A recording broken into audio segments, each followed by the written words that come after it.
The southern United States remains a wilderness to this day. Dotted with small towns and urban areas, these piney woods are often forgotten except for the outdoorsmen who live here. Swamps and large tracts of wooded areas separate the few towns. There are no major cities here, just miles and miles of forest land and farms. Lurking in these forest lands is an animal few have seen, with names like swamp ape, skunk ape, booger, and Bigfoot. This animal is blamed for the deaths of pets, farm animals, and even people. To find this elusive animal, you have to know what to look for, and to know the animal's behavior, you have to hunt it.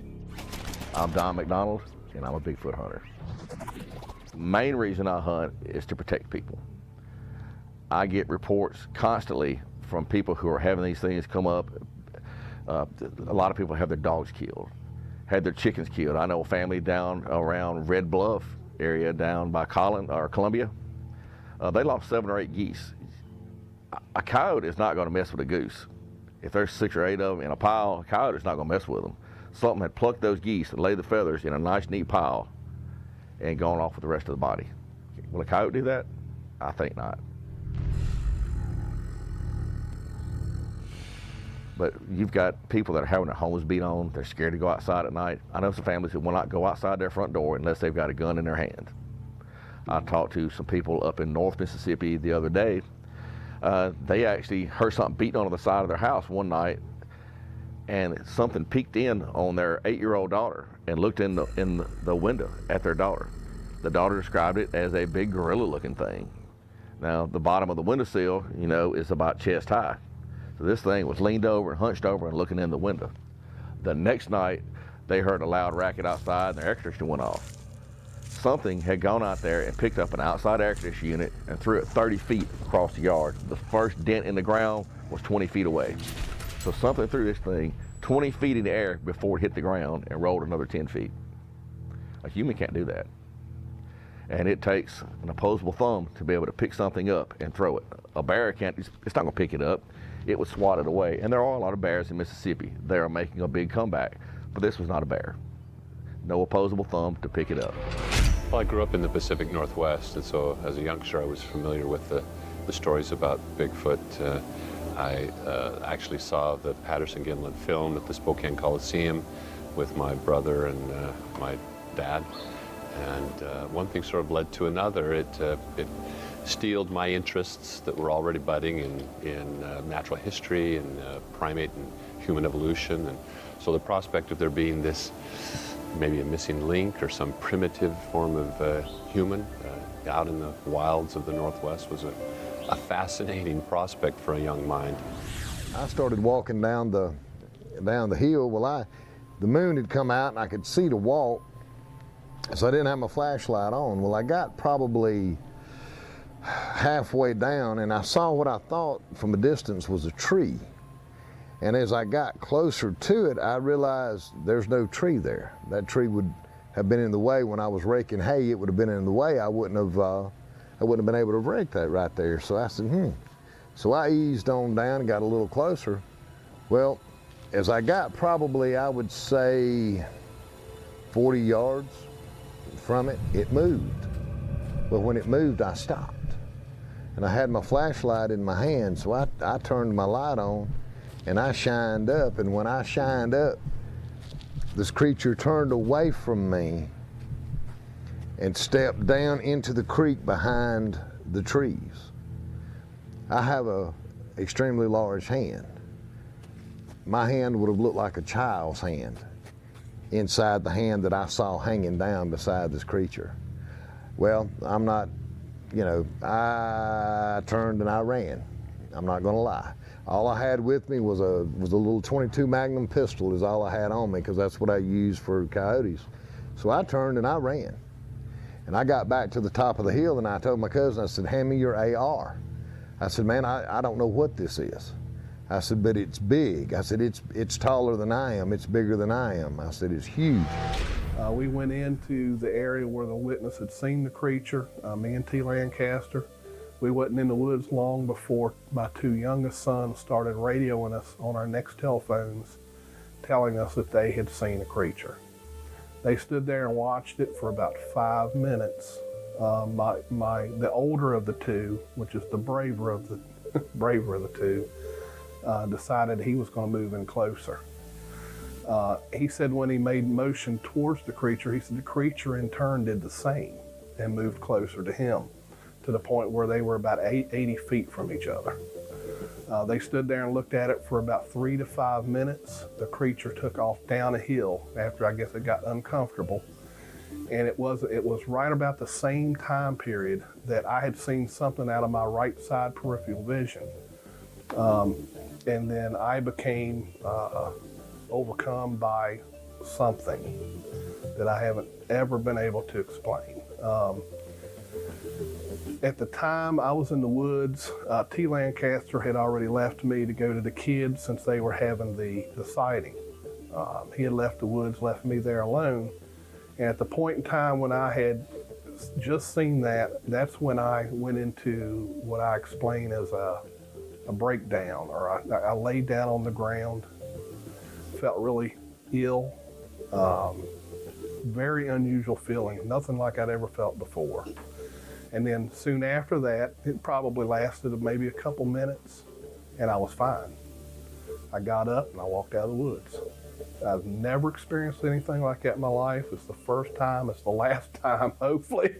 Well, that was a strange feeling, but I think that's the closest I ever come to an actual encounter. Whatever it was, something had an effect on me. My experience was, basically, it was one day, I was up at my grandparents' up at Carmiley, and I was going down to the neighbours down the road to pick up the newspapers because they'd get delivered down the road, and it was something that we were always quite happy to do because the neighbour, Mrs. Sturrock, would give you a sweetie, you know, and so me and the dog were heading, there's a wee track that leads from the property down onto another track before you get onto the tarmac road. There's a curve in this track, and I'm just walking down onto the wee farm track, and the dog I was with, she just stopped dead, and she started whining and snarling, and I looked at her and I remember seeing the hair on her back was just up, you know, her hackles were up, she was kind of baring her teeth, her eyes were bulging, it was like she couldn't decide how to react to something. And you know, I was a kid, so I was kind of just walked past her, or probably ran past her, you know, and then kind of ended up just onto the farm track. And I look up and there's just this big black figure standing along the track, and it had its back to me, and it was bending down a branch of this ash tree that was in the side of the road, and it was just looking at the leaves on the end of this ash tree. It hadn't broken it off or anything, it was just looking at it. And it was pretty tall, but it was really broad, absolutely pure black.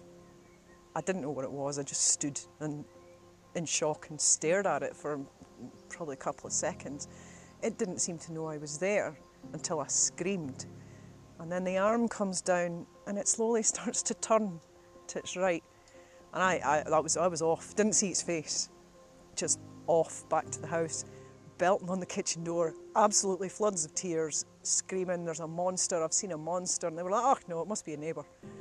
I'm thinking, well, you know, it wasn't a bloody neighbour, you know, it was, to me it was a monster. And the way the dog was, you know, she was freaking out, absolutely freaking out. And to the dog's credit, she stayed put till I started running, and then we're both up that track, you know. And that was the first time I saw something strange. And then sometime later, we were driving up the wee tarmac road, about to turn right onto the farm track, and just up a couple of 100 yards up the road at the entrance to the quarry, there's a large greyish figure standing right in the middle of the road, looking down the road towards us. And there was an orange reflection coming from its eyes. Now at the time, I thought, oh, that just must be a person. It was only later, many, many years later, when I started looking at this, I realised it couldn't be. As I say, it was an accidental watching of Finding Bigfoot that made me start thinking, that's what I saw. The 30 years passed with me thinking, I don't know what that is. It was kind of in the back of my mind. It kind of recedes more in the back of your mind as life kind of takes over, you know. And it was just an accidental viewing of that programme, and I started to think, these details are very, very like what I've seen. but that's not possible. Bigfoot's an American thing. It's not, I've never heard of that in Britain.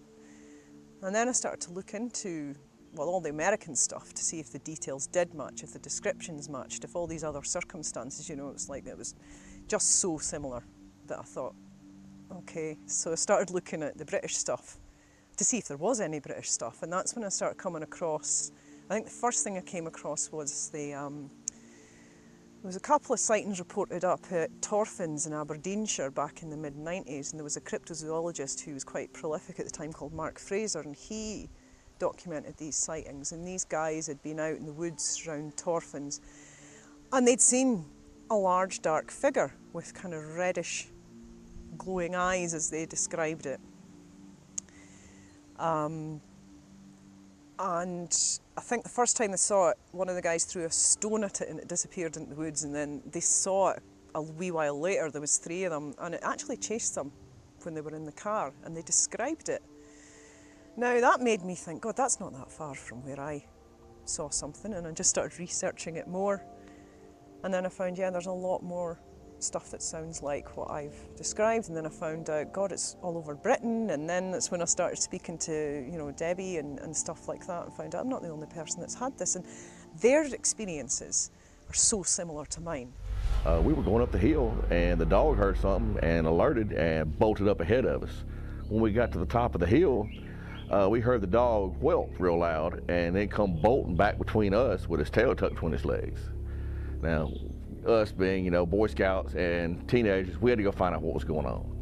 We got to the top of the hill, and there was this dead 120 to 150 pound hog laying there, and it was still quivering. It was so freshly dead.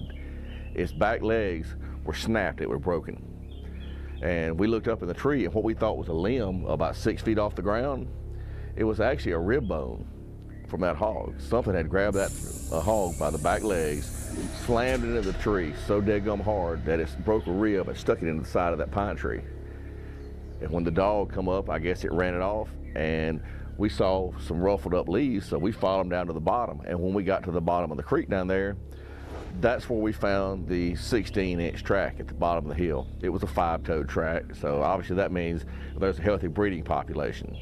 When you start getting into loss of digits, that's where you start getting some inbreeding, which is going to happen every time that situation comes about. But that was a real good encounter there. I didn't actually get to see one, but finding that hog, no animal, no human can pick up a 100-something pound hog and slam it 6 feet off the ground into a tree that hard. It just can't happen. Why me? Why did I see him? Why me that day and not 10 minutes more and I might have gone, or an hour and a half before and I wouldn't have been there? So why did that happen that day? And the most sensible, logical answer is it just happened by happenstance. It just happened. I just happened to be there. But that just happened has took 34 years for me, and I'm still 34 years on, want to go and camp there at night and see if I can see him again. That's the logical side of my brain. But Debbie, the witness, there's no way I ever want to see that again. Never. I don't ever want to see that again. Never. I don't want my girls to see it. I don't want you to see it. I don't want anyone to ever feel that frightened that they feel like they need to lock the door and never come out again. Because that's how I felt. I'm choking up now because I'm back there. I wanted to get away as quickly as I could to my mum. I wanted my mum. I thought, he's going to get me, he's going to kill me, he's going to grab me, he's going to take me. All of that in an eighth of a second going through your brain, with your logical brain going, get up and run, girl, get up and run. I grabbed my friend and threw her to the floor. I kicked her to the floor so he'd get her. You get her and don't get me.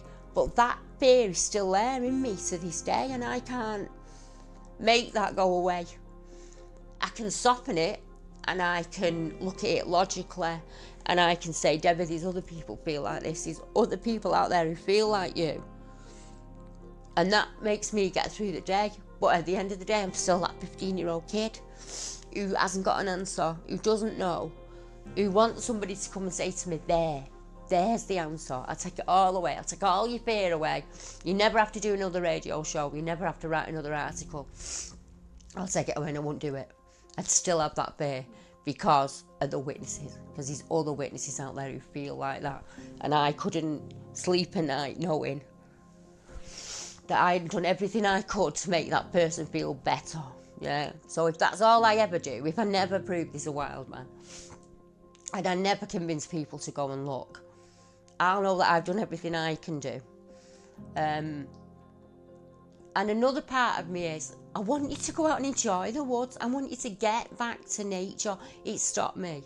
It was my favourite place to be, and it stopped me going. It stopped me going. It stopped me doing something I loved. I'm sorry. Don't apologise. Just have a minute. No, I want to get it over and done with. It's just because I'm back there. That's what it does to me. This is the real me. This is the 15-year-old that saw him. Not the educated 50-year-old who, you know, can write it down on paper and logicalise it all and put it in a little box and make it nice and safe for myself. This is how I feel when I'm in the wood.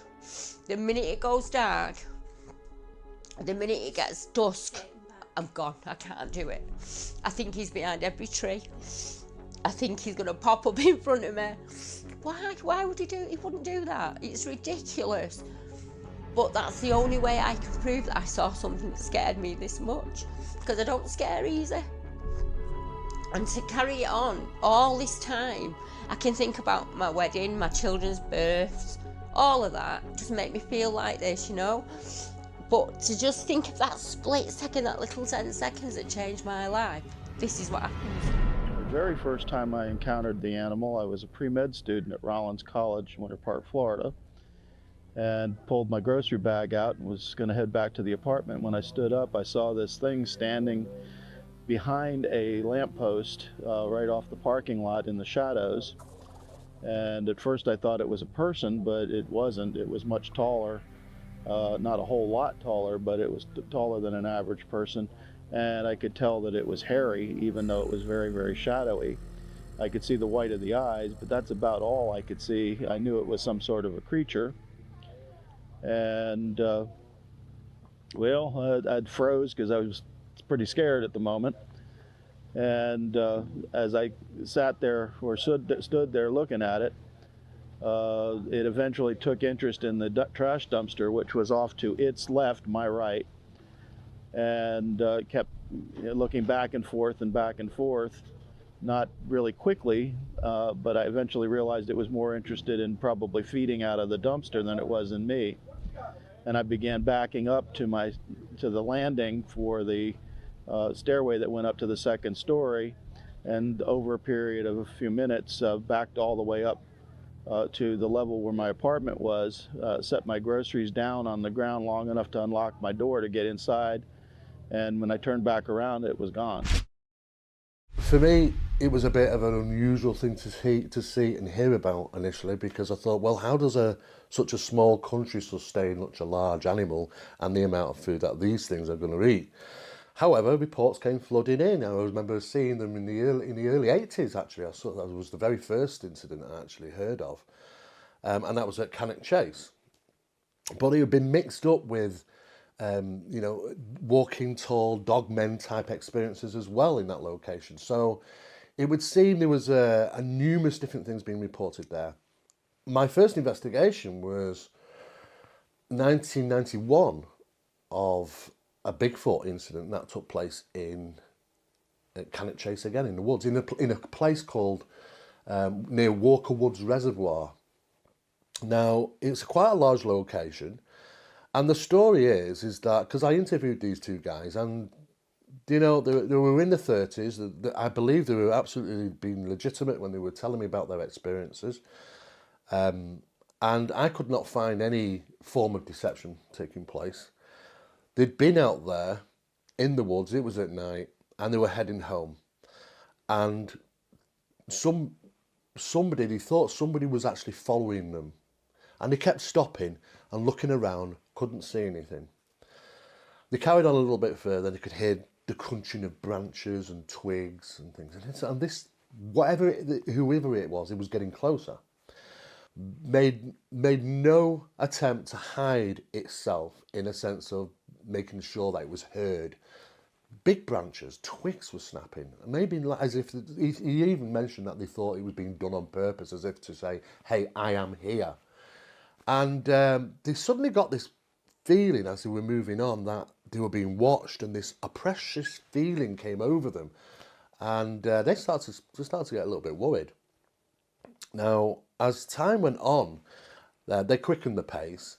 This thing quickened its pace to the point where they ended up running. I guess panic, fight or flight steps in, this panic, one runs, the other one's running. So they got these two guys, it's around about 11:15 at night, running through these woods crazily, trying to get away from something they cannot see, but are hearing. Now at some point, when they stopped, because they purposely stopped sometime, and then just to listen, are we being pursued?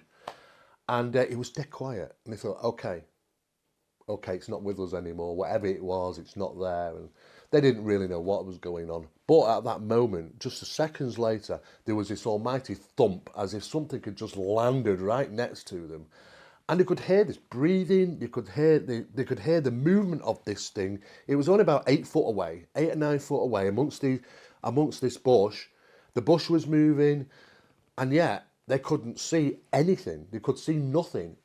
But they described from the sound that this thing was bigger than the average human. Its weight, its posture, the sound of it in the environment, they just knew that this thing was something really, really weird. And they absolutely freaked out. And in fact, they actually separated in panic. One of them lost each other, so they ended up running off in different directions. And of course, when I'm interviewing, and one of these guys says, I've been going up there towards the reservoir for years. He said, I'm never going up there again, ever. Well, the question of what Bigfoot is it remains a perplexing one. I mean, my null hypothesis, my working hypothesis, based on the evidence that I have encountered, by far the majority of the evidence I've encountered, suggests that it's a great ape. And by that I mean it's more closely allied with the other existing great apes, part of an extensive radiation of which chimps, orangs, and gorillas are just the fleeting remnants of these relic populations in tropical refugia that are on the verge of extinction. Much earlier in geologic time, the ape radiation was much more diverse, much broader, and included the temperate zones of Europe and Southern Asia, and contained a great diversity in body size and in diet and locomotor habits, and included a primate that was gigantic, Gigantopithecus. It achieved dimensions that makes it the right size in the right place at the right time to be a likely ancestor of the Sasquatch. Well, there are many who argue that these creatures are much more intelligent and much more human than that. And there are some bits of evidence. The possibility of hybridization exists, but the only accounts for which I've had any taken seriously at all describe a hybrid offspring that was unhealthy, was sickly, and died very young, suggesting that there were chromosomal aberrations and anomalies that prevented a viable offspring to be produced. That suggests some distance. I mean, it's fairly close, but some distance. At least there was the potential of creating a fertilized egg and an infant that grew to some degree of maturation. Probably the most, I'd say, exciting Bigfoot encounter occurred in October of 2008 at Salt Fork State Park in southeastern Ohio. Myself and another investigator were out just looking for other researchers that night. Weren't intending to do field research, weren't intending to collect any evidence or have any experiences, just looking for the other researchers. And we came to a picnic area. There had been sightings at this picnic area. And in that picnic area, we had rocks thrown at us. We heard something large moving through the brush. We returned to that picnic area later in the night, about 4:30 in the morning, and I actually saw a figure, I don't know exactly what it was, some kind of large figure rise up from behind a 4-foot tall brush, real thick briars and brush. And I can't say exactly what it was, but it did appear to have the shape of a human, although a very large human, massive shoulders, a conical bullet type head to it, and it was just all dark. I couldn't see any features, I couldn't see its face. My high beams actually went across the front of this figure as I was backing out of the parking lot. I did catch a white bluish eye shine, just for a split second. When I pulled the car back in and put the high beams on the bush and jumped out with a spotlight to confirm what I'd seen, whatever was there was gone. Went into the woods anyhow, and we were building an assault course. You know, what you have in the army and whatever, rope swings, you know, things that you climb up on, tree platforms. We made one of them all the way through the wood, you know, from one end to the other. And we thought, you know, we were with three friends of us at there. Well, there were me, two other friends. My other friend went home early. He just disappeared. So me and Mark Ormby, we just thought, oh, we'll give it a run through. So we ran from one end to the other, just going through the assault course, seeing if it worked well. And we got to the far end, and it's like a fallen down tree that was there. I remember the fallen down tree bark, and we were stood there for a while. And we weren't far from the actual walkway itself. It wasn't far. I said 15, 20 foot away. I think I saw it first, actually. Yes, I saw it first because I said, look, there's somebody coming. I said I thought they were walking the dog. And it stopped. I remember it stopping, like it could hear us or something, messing around, mucking around and stuff. And it turned. It stopped, it turned, but as I saw the widthness of it, how wide it was as it turned, I'm thinking it's not a person. So I didn't know where to put myself, really. And it just made the sound it made was just, I don't know, it was like a screechy, groany sound that it made. No, I can't even do it. I can't even do the impression of it. I wouldn't even try. And it just, but you could make out the detail of it. You see the muscle on it. I remember seeing the muscles on its arm, this side. Not much this side, but this side you could see its arm. And as it turned, you could see the bulkiness of it. And just before it made its grunting groan, you could see it breathe in and then exhale it. I'm thinking, oh. Yeah, and being a kid at 12 years old, 13, it's a bit too much for me, that. So I went, and I didn't want to go back for a long time. Years, actually. I took Janine there, my partner, just to show her. And even then, I felt I shouldn't have been there when I went back. I was actually on the porch talking on the phone with a female friend, and I saw, I had been looking at this spot for a while, and there was something dark in the ditch. And suddenly I saw this thing rise up, walk up out the ditch, just one step up out the ditch. It was a pretty deep ditch. One step out the ditch and cross over a gravel road and go off into the woods. And instantly on the phone, I'm like, I gotta let you go, I gotta let you go. I swear I just saw a Bigfoot. So I hung up, I got my buddy who was staying there at the same time, and we walked over to where I had seen this thing get up and walk across the road and into the woods. And there was nothing there, but there was a foul odor. That's the only thing we could ever, pick up from that. But it was so big and just jet black. This was in August. It was the heat of summer. It was in the evening, and it was so big and black. And at first I'm like, well, it's got to be someone, wearing a black hoodie, but there's no way. I mean, I cannot see anyone at all. The temperature was very high. I cannot see anyone at all wearing a black hoodie and just sitting in a ditch out next to a cornfield. Doctors, lawyers, military people, policemen, they've all seen these creatures just like I have. So I got into hunting Bigfoot because I wanted answers. I wanted to see, what is this creature? How many of them are there? Where do they live all the time? Do they live in family groups? It's a mystery. I love a good mystery. So, once I got involved in it and began to understand that, no matter how much proof you hand to the scientific community, they're not going to believe it until, like I said, they can do an autopsy on one. Or a necropsy, I guess, if it's an animal. But, I hunt Bigfoot. The mystery part of it, I've met a lot of interesting people. I enjoy the comradeship, the camaraderie of having a single goal with these people and enjoy doing this. And, like I said, I want to solve the mystery. Where would they get the food from? They'd walk, they'd hunt together, they'd forage like we did before farming was invented. If you're talking about food, it's not a problem at all.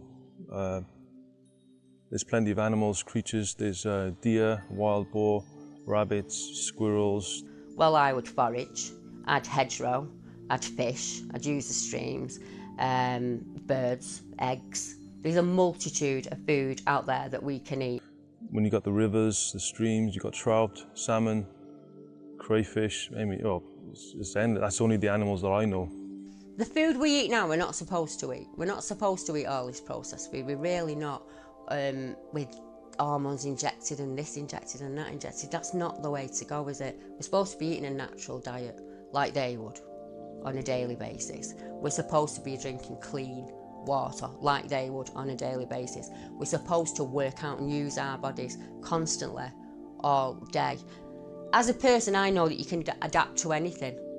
People can adapt. We're great at getting put into a situation we don't want to be in, but we conquer it. We adapt and we conquer. They've just been doing that forever. They've been here thousands of years, and they're taught naturally from birth to how to catch these animals, hunt, without being detected by humans at the same time. There's food everywhere, and I think there's very few natural predators here in this country. We may have these big wildcats, perhaps. There's enough evidence to say there's a lot of them, but they wouldn't make a single dent on our livestock population, or with the deer, even, which are in endemic proportions at the moment, apparently nationwide.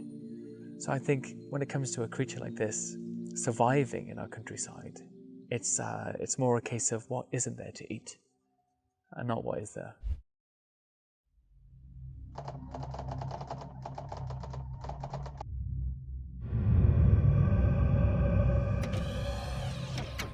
Southern Sasquatch hunters are acutely aware of all indigenous animals in the woods they hunt. Most have been outdoorsmen all their lives. They know the difference between a bear and something else. It's the difference between knowledge and experience. However, when a Southerner encounters something that should not be in their woods, the need to explain it is great. So far, hunters can only speculate what the Southern Sasquatch is. Their opinions vary as much as the description of the animal itself. I'm fairly certain that what we're looking at is a undiscovered type of primate, which would put it in the great ape category. I'm not 100% certain that it would be a great ape other than a human type species, simply because the track evidence that I've seen for both the classic Sasquatch and the swamp ape shows parallel toes. And the only parallel toes in any great ape is that of a human. So Dr. Meldrum may be correct in his presumption that they're some sort of relic hominin. I'm not sure who's right. That's going to take a whole lot more research. Well, the question of what Bigfoot is it remains a perplexing one. I mean, my null hypothesis, my working hypothesis, based on the evidence that I have encountered, by far the majority of the evidence I've encountered, suggests that it's a great ape. And by that I mean it's more closely allied with the other existing great apes, part of an extensive radiation of which chimps, orangs, and gorillas are just the fleeting remnants of these relic populations in tropical refugia that are on the verge of extinction.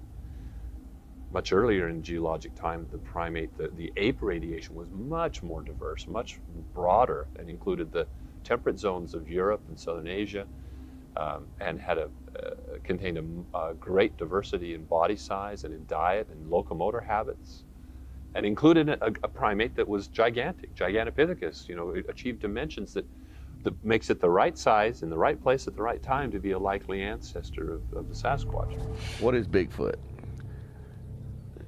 You really won't know until one is put down and put on a slab for testing. What we believe it is, and based on 3 different DNA samples that I know have been tested, it came back classified as unknown primate. In 1994, the GCBRO shot one at a hunt at Monster Central over in northwest Louisiana. They had the blood tested from 2 or 3 different labs, and all 3 different labs came back unknown primate. They didn't have a body to compare it to. Now, since then, I have learned of a sample in Texas and another sample in Oklahoma, hundreds of miles away, where one was actually shot. The blood turned in for testing, and it came back unknown primate. They had nothing to compare it to. So right now, it's classified as an unknown primate. It's not human in any shape, form, or fashion. It's a primate. So I was coming up along a trail, which I believe, it could have been a human trail, but it wasn't one that was regularly used, I don't believe anyway. And it could have been used by Bigfoot, could have been, possibly. And as I was coming up this trail, I noticed a small stick that had been broken. So I proceeded to film with the phone. And sometimes if you're too close with the phone, it will just capture the background. The background will be in focus instead of the actual twig or whatever you're filming. So that's what happened. It was too close, and I didn't realize at the time, but it was actually filming the background. When I watched the video afterwards, I think the next day, I noticed in the background, thinking, maybe there might be something there. And yeah, as soon as I got to the bottom, there was an actual figure, which looked like a gorilla. That's the only thing I can say. It actually looked like a gorilla.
To hunt the southern Sasquatch, you need to know what to look for and what equipment you will need to procure a specimen. Simply going into the woods to camp or hunt will not work. The southern Sasquatch is elusive and clever. The odds are you've been near one and never even knew it. The beast is always there, watching you. As far as Bigfoot evidence you find out in the woods, there are 2 or 3 different kinds you're going to find. You're going to find possible tracks, which if you find a track, there's 2 reasons for that track. It made a mistake or it left it on purpose. We know from years of experience what to look for. If you see something that's got an arch in it, in the bottom of your foot, that's a human track. And a human track looks a lot different. These are flatter all the way through, anywhere from 3 to 5 toes.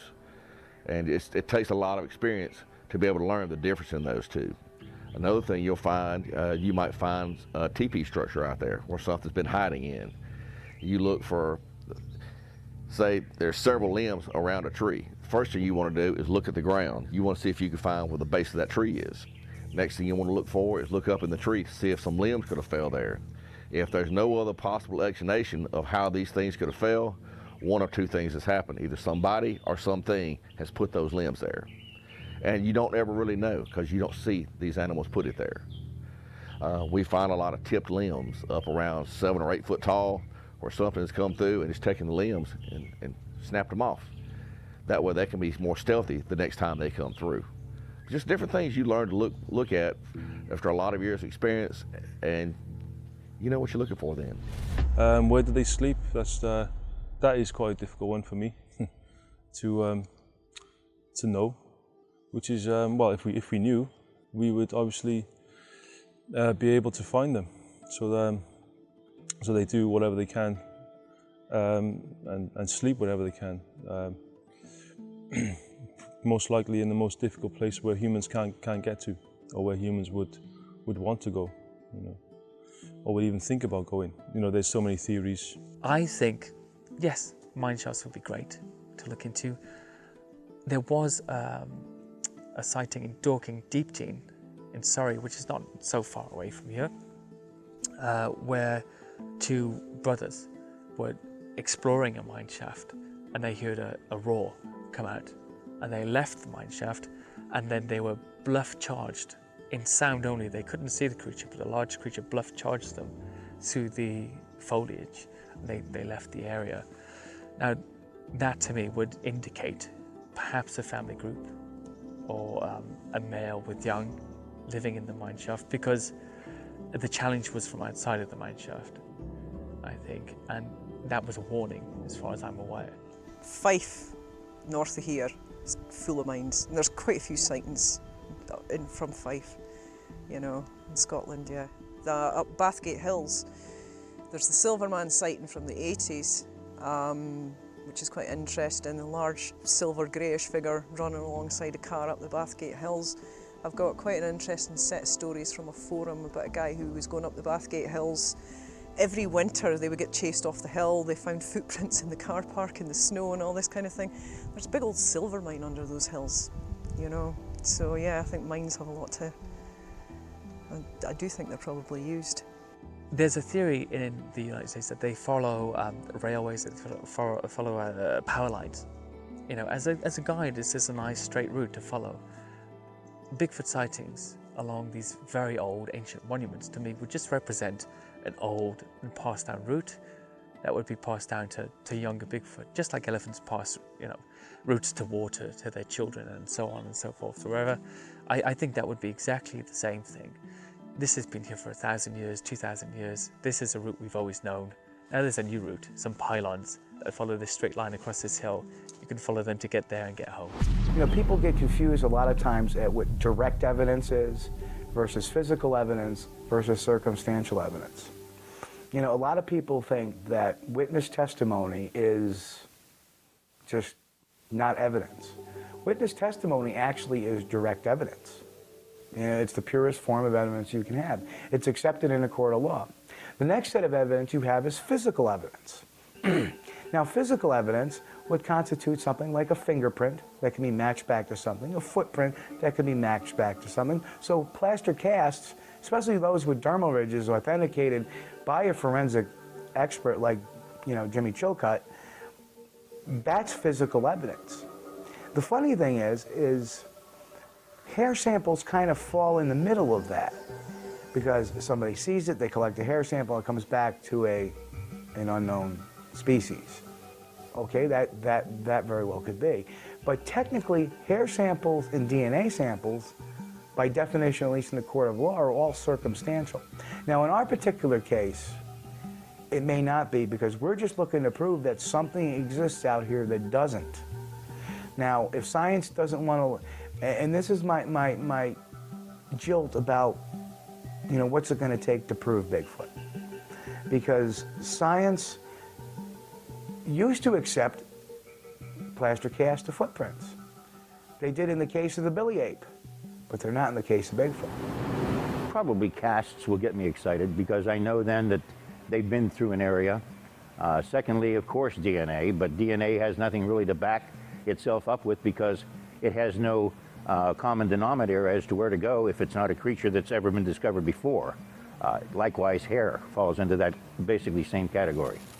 I would say scat would be great to get a urine sample.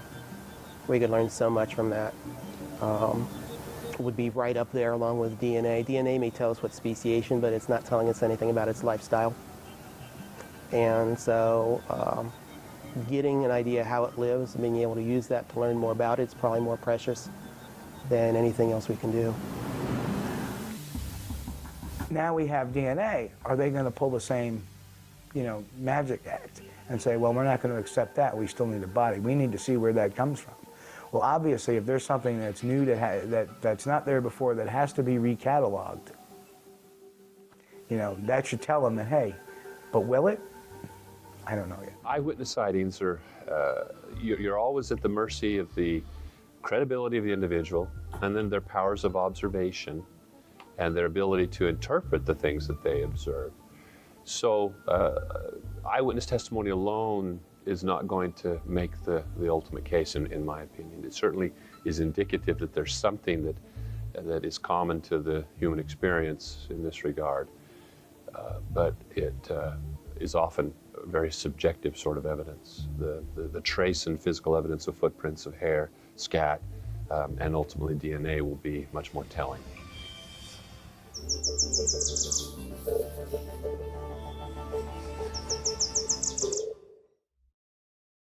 Personally, I believe that I subscribe more to the theory that, in Asia, back several thousand years ago, there was a large ape that was called Gigantopithecus blacki. And, assuming that a land bridge did exist between Asia and the North American continent at that time, and that's pretty much been proven, I think we're looking at the adaptation, of a hominid that came maybe, that was either a branch off of Gigantopithecus blacki. It's a creature. It's a great ape is what it is. I mean, for lack of a better word, it's an animal that has adapted. It's learned to walk upright. It's learned to defend itself that way. A lot of animals adapt to various different things, but I mean, to get right down to it, I think that it is, it is a branch off of the great ape family tree. Science is going to do what science is going to do. They're going to examine the bodies and think they know everything from taking that body, dissecting it, and looking, and they're going to look at what they've done with other animals. They're going to look at the eyes, and it kind of matches, a gorilla. They're going to look at how a gorilla acts.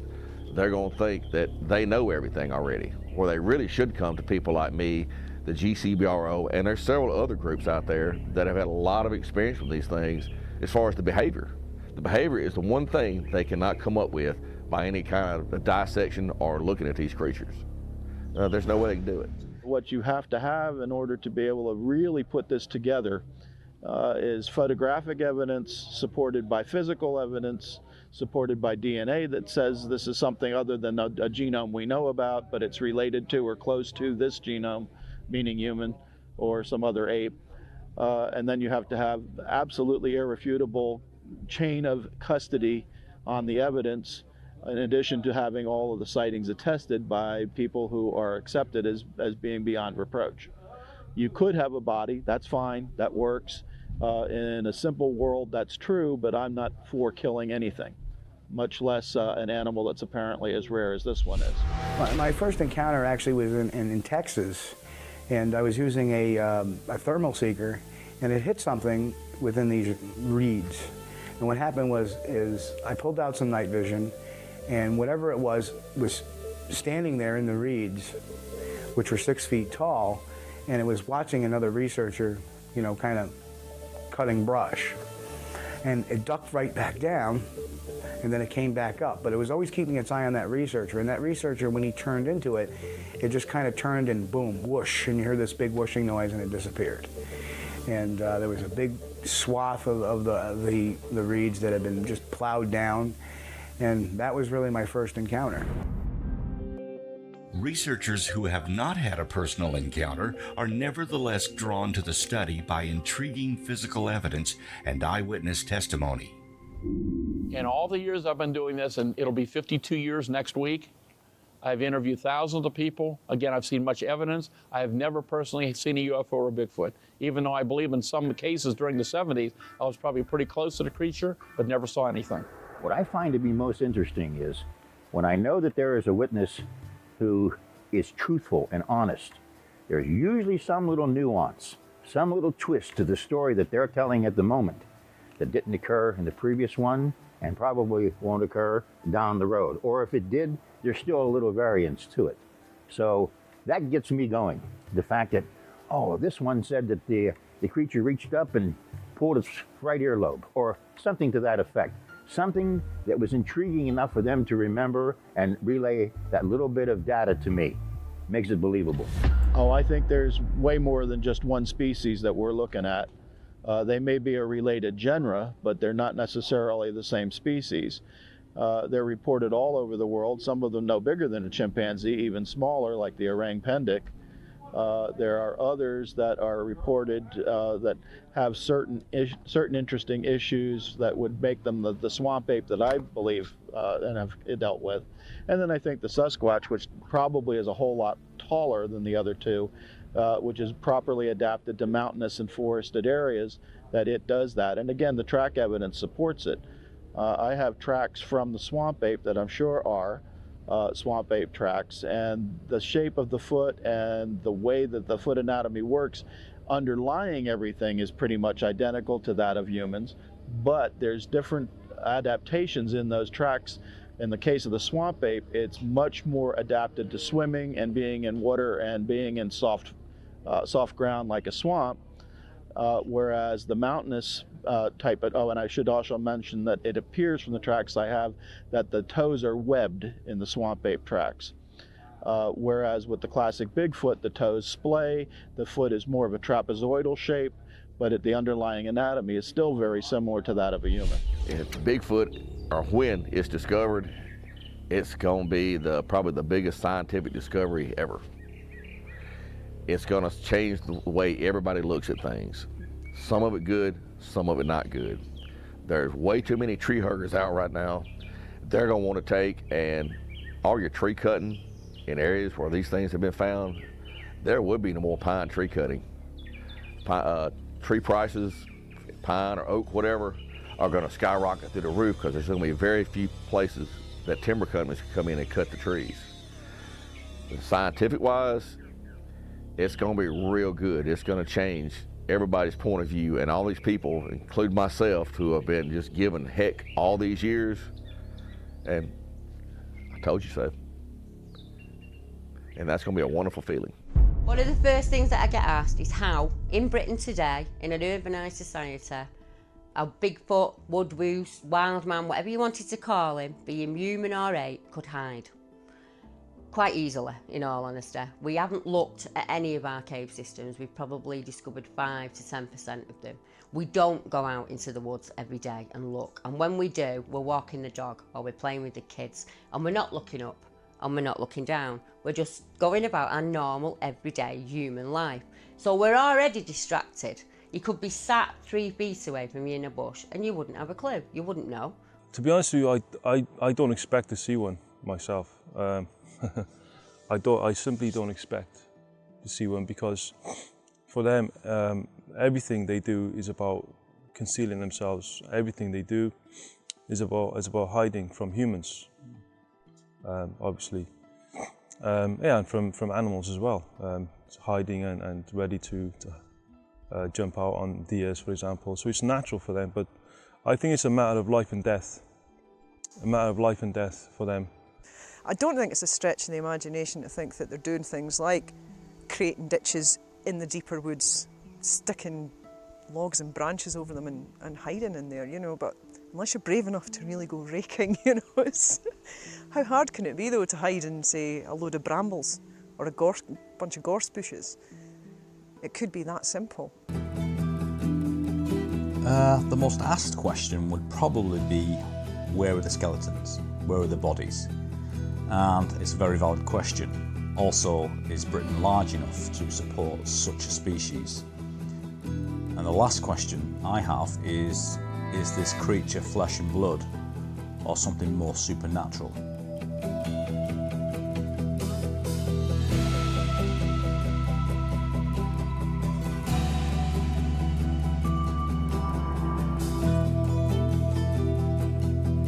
the years, this species and perhaps others that live in the wilds have seen what evil man can do. So it really comes as no surprise to me that this species, the wild man, woodwose, Bigfoot, the werewolf, if it exists, would certainly do its utmost to avoid contact with human beings. It's a simple case of survival, and they're fantastic at it.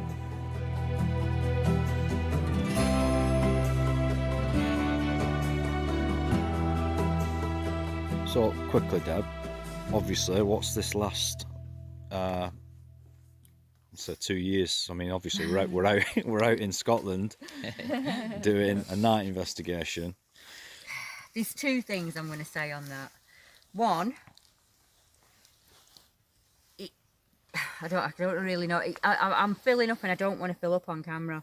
It's, to me, to be able to come back and stand in the dark like this after this time because of Elusive and all the witnesses that have come forward and all the people that have helped along the way gave me the strength to be here today in the dark, in a forest, in the middle of the Wales, yeah? And I might be struggling, but I'll be back, yeah? And I don't really know. And it's also given me that fear was mine.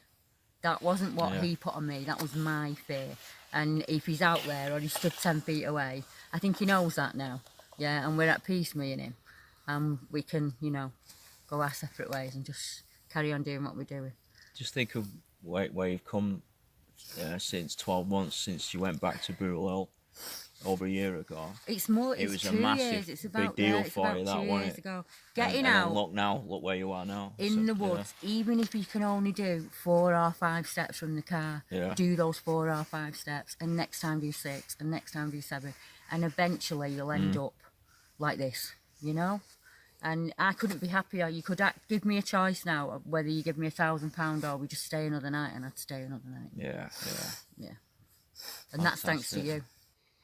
No, well, everyone's. It's a group effort. It's If I hadn't have been able to speak about it that day and say everything that I needed to say and feel comfortable being able to say it, I wouldn't be stood here today. I would still be stuck in the house terrified. Yeah. This is why we take the statements. This is why. Yeah. You just got to. I don't really know how to put it into words. It's incredibly emotional for me to just be standing here now. Now I'm going back to. Yeah. And now I would hold out my hand to him because I don't see anyone being harmed. I don't see anyone being hurt. I know not all things are perfect and lovely and nice. I know that. But we've just stayed in this forest, in the dark, enjoying ourselves with quite a few, sat silently. And it's just an amazing place to be.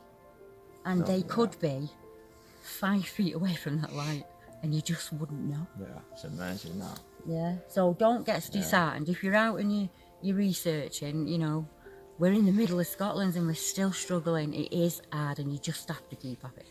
You just have to keep at it. You don't get some every day. Again, I think it's either an undiscovered North American primate that has probably existed here long before we settled on this continent, or it's some type of an ancient human of some sort, whether we want to push forward and say Neanderthal, or if we want to say some other type of ancient human species. That's where I steer. I try to stay away from the paranormal because, a lot of people say it may be an alien or it may be some spiritual thing. I think it's a living, breathing being, whatever it is. It's real. It's not. It's leaving footprints. It's physical. So I think we have whatever it is. It's a living, breathing being. Some will never believe in Sasquatch until they see one or have a personal encounter. But to many, this creature is real, and they have had real experiences. It's the difference between believing and knowing. Sasquatch remains an elusive and mysterious creature. However, if Sasquatch hunters have their way, the physical proof of this animal will be presented to science one day soon. you.